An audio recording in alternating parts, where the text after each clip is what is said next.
আজ বানাচ্ছি ওয়াটারপ্রুফ ওয়াল পুট্টি দিয়ে একটি গণেশ ঠাকুর।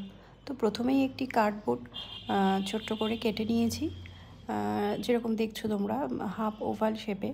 তারপরে ওয়াটারপ্রুফ পুট্টিটি মানে প্রচণ্ড হয়, ওয়াটারপ্রুফ যেহেতু জল দিয়ে প্রচণ্ড বেশি হাত দিয়ে মাখাতে হয়, অনেকটা সময় নিয়ে কন্টিনিউ মাখাতে হয়। ভালো করে ঠিকঠাক জলের পরিমাণটা মিশিয়ে মাখিয়ে নিয়ে গণেশ ঠাকুরের প্রথমে সুরের শেপটা করে নিয়েছি, মুখ আর সুরের শেপটা। তারপরে গলা না, পেটের অংশটা একটা গোল মতো বানালেই হয়ে যাবে। মানে খুব ইজিলি বানাচ্ছি বিষয়টা, তোমরা দেখলেই বুঝতে পারবে। যে কেউ মানে যাদের এসবগুলো ভালো লাগে হাতে বানাতে, যে কেউ একটু চেষ্টা করলেই বানাতে পারবে। আর সেরকম আমি কোনো টুল ব্যবহারও করছি না, আমি হাতের মাধ্যমেই আর কি ব্যাপারটাকে করছি, হাত দিয়েই করছি।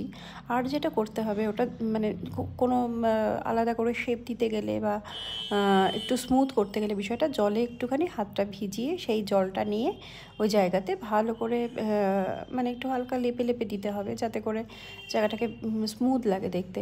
তো এই যে দেখতেই পাচ্ছ আমার গণেশটা কমপ্লিট হয়ে গেল। সাইড দিয়ে একটু ফুলের বাগান টাইপের করে দিয়েছি, ওপরটাও একটু ফুল ডেকোরেশন করে দিয়েছি, বিষয়টা দেখতে ভালো লাগে। তো পরের পার্টে আমি রং করা দেখাবো। টাটা।